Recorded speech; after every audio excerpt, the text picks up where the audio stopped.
สวัสดีครับลุ้นพามาอัปเดตหน้างานครับผมมือนี้พื้นที่8ไร่ถ้าพี่น้องมีพื้นที่8ไร่เบิ่งคลิปนี้ให้จบนะครับเด้อ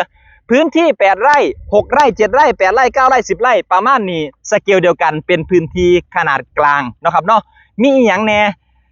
เครื่องจักรกำลังเฮ็ดงานครับผมมาตามมาเบิ่งกันครับไปทางไหนดีจังสิบ่เละเอามาทางพี่ดีกว่านะครับผมแปลงนี้นะครับผมเดิมที่เป็นภูเขานะครับผมทำการออกแบบให้สามารถกักเก็บน้ำให้อยู่ให้ใส่ได้ม่มปีมาเบิ่งกันว่ามันจะสามารถใส่ได้ม่มปีคือผมดีไซน์ไว้บ่เดิมที่เป็นภูเขาตรงที่เป็นสระนะครับผมตรงที่ต่ำที่สุดของพื้นที่น่ะผมออกแบบให้เป็นสระน้ำลงได้บ่เอามือกล่องลงก่อนมันสิตกอึ๊บอ้าวโอเค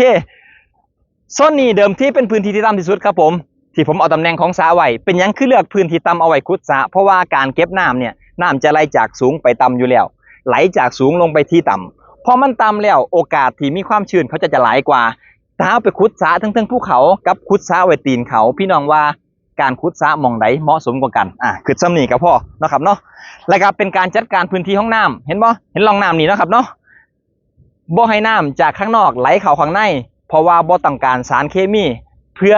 แปลงข้างเคียงเขาฉีดยาฆ่าแมลงเขาใส่ปุ๋ยเคมีเขามีน้ำปฏิกูลออกมาข้างนอกบ่ให้น้ำจากข้างนอกไหลเข้าไปในสระเฮาเดี๋ยวมันจะไปปนเปื้อนกับน้ำเฮาใส่กับน้ำเฮากินกับน้ำเฮาเลี้ยงปลาข้างในเนาะประมาณนี้จัดสรรทางน้ำไว้ให้แล้วเรียบร้อยนะครับผมด้านข้างขั้นกว้างประมาณ10เมตรครับผม10เมตรทำเป็นอุโมงค์ต้นไม้ได้สบายๆรถสามารถแล่นอ้อมในพื้นที่8ไร่รถกระบะรถ10ล้อสามารถเข้าได้ทุกพื้นที่นี่คือการออกแบบที่คำนึงถึงการใส่งานจริงครับผมมาเบิ่งเกาะกลางน้ำบ้านนี้นี่คือลูกค้าอยากได้ครับผมก็เลยจัดให้เกาะกลางน้ำเห็นไหมทางนู้นนะครับผมเห็นบ่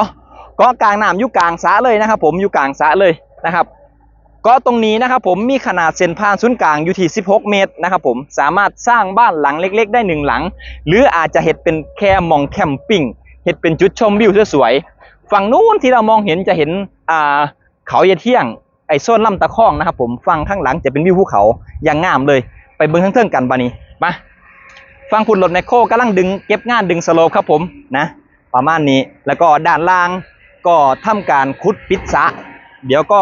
ไล่เฉลี่ยไล่ความลึกไปเรื่อยๆดินตรงนี้นะครับผมเป็นภูเขาผมต้องบอกเลยว่าถ้าพี่น้องบ่ไล่ระดับดีๆพื้นสระของท่านจะเอียงเพราะเอียงแล้วน้ำสีเดืองน้ำสีเดิงบ่ฮู้เขาเอิ้นว่าจังไดฝั่งหนึ่งสูงฝั่งหนึ่งต่ำไอ้ฝั่งที่ต่ำน้ำจะไหลไปฝั่งต่ำหมดแล้วฝั่งสูงก็สิบ่มีน้ำก็สิแห้งนะลองย่างขึ้นไปเทิงๆหันมาฟังพี่สูงบ่พี่น้องเอาเห็นบ่สูงบ่พูดเทิงๆพุ่นน่ะนั่นคือนะครับผมมองสิสร้างบ้านอยู่จุดที่สูงที่สุดพอขึ้นไปเทิงแล้วนะครับผมสามารถมองเห็นวิวทั้งหมดโอเวอร์ออของแปลงได้เลยออกแบบไว้แบบนี้เพื่อสิเฮ็ดให้บ้านเฮามันน่าอยู่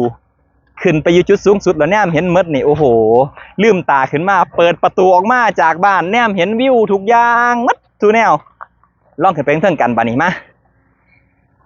เอาโซนนี้กันก็ได้โซนนี้แผ่นกล้องไปเลยโซนนี้สิเป็นลานกว้างครับประมาณ2ไร่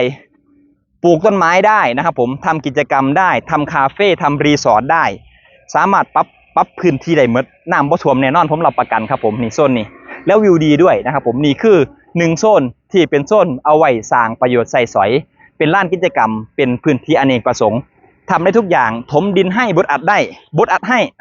มาขึ้นมาข้างบนมานี่เอาลองซองกล่องมานี่เบิ้งสีแลนขึ้นไปให้เบิ้งสูงบ่พี่น้องว่านี่ก็ถมขึ้นไปอีกสูง2เมตรนะเนี่ยนะครับผมสูงบ่ธรรมดาเลยนะครับสูงมากเอาคุณตากล้องขึ้นมาคุณตากล้องมานํขึ้นมาบ่นี้นี่คือมองสร้างบ้านครับผมจัดไว้สูงสวยๆแล้วถ้าเกิดว่าเฮายืนอยู่มองเฮ็ดบ้านแล้วเฮาจะมองลงไปข้างล่างเห็นลองขึ้นมานี่อีกบ่นี้มาขึ้นอยู่ทางภูเขานี่ล่ะเอาลูกนี้ก็ได้สิได้แนมเห็นชัดๆลองขึ้นไปลูกนี้ดูมือกล้องขึ้นเลยเห็นบ่ส่องไปสิเห็นเบิดเลยบ่นี้ทุกอย่างในบ้านเราจะเห็นหมดเลยนี่ทุกอย่างเห็นหมดเลยจากข้างล่างวิวอีกวิวหนึ่งครับแต่มาข้างบนจะเป็นอีกวิวหนึ่งซึ่งสวยงามมากๆพี่น้องเห็นจากในกล้องสวยบ่เคิงจากสายตาเลย ถ้าผู้ใดอยากเห็นของจริงมาเบิ่งได้ที่อำเภอศรีคิ้วจังหวัดนครราชสีมาอัปเดตงานวันนี้อยู่ที่โคกหนองนา8 ไร่ถ้าท่านใดมีพื้นที่คล้ายๆแบบนี้สามารถเอารูปร่างนี้ไปใส่ได้เลยบ่หวงบ่ห้ามศึกษาข้อมูลให้ดีก่อนที่สิลงมือเฮ็ดถ้าพี่น้องบ่มีข้อมูลแล้วไปเฮ็ดผมนะครับ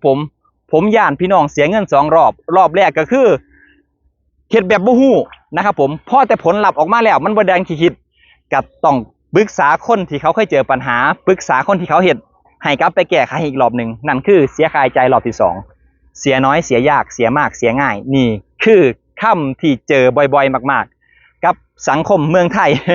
อยากได้ของถูกแต่ว่าอยากได้ของดีเนาะครับเนาะประมาณนี้แต่ว่าผมมองว่าถ้าของแพงกว่าแต่มีคุณภาพมากกว่ามั่นใจในฝีมือและประสบการณ์มั่นใจในมาตรฐานงานของเขานะครับผมว่าจ้างแบบนี้ที่เดียวจบกว่าบ่ว่าแต่งานหยังครับไม่ใช่เฉพาะงานขุดไม่ใช่เฉพาะงานทำบ้านทำอะไรทุกอย่างบ่ว่าสิเป็นงานเฮ็ดหัวงานเจาะบาดาลงานเฮ็ดบ้านงานแม้กระทั่งซื้อรถซื้อของดีที่เดียวจบกว่าเนาะประมาณนี้อัปเดตหน้างานครับผม8 ไร่สวยๆแบบนี้เลยนะครับผมพูนฝนกำลังมาพี่น้องพูนไกลๆพุ่นนะเป็นภูเขาในนั่นนะครับผมอ่ะไว้ซ้ำนี้ก่อนนี่ก็เป็น1ผลงานที่เฮาเต็มใจนำเสนอเครื่องจักรเขาฟู่ทีมอาจจะเจอปัญหาอุปสรรคเรื่องฝนแต่ก็บ่ใช่ปัญหาสำหรับทีมงานเฮาเพราะว่าเฮาเจอแล้วเจอจนไม่ใช่ปัญหาแล้วเจอจนกลายเป็นเรื่องที่ชินแล้วก็แก้ปัญหากันผ่านไปได้ทุกสถานการณ์นี่คือทีมงานมืออาชีพครับผมจากหลุนชูโชคทีมงานชูโชคทวีทรัพย์ฝากกดไลค์กดแชร์กดติดตามให้นำด้วยครับเด้อทุกช่องทางนะครับผม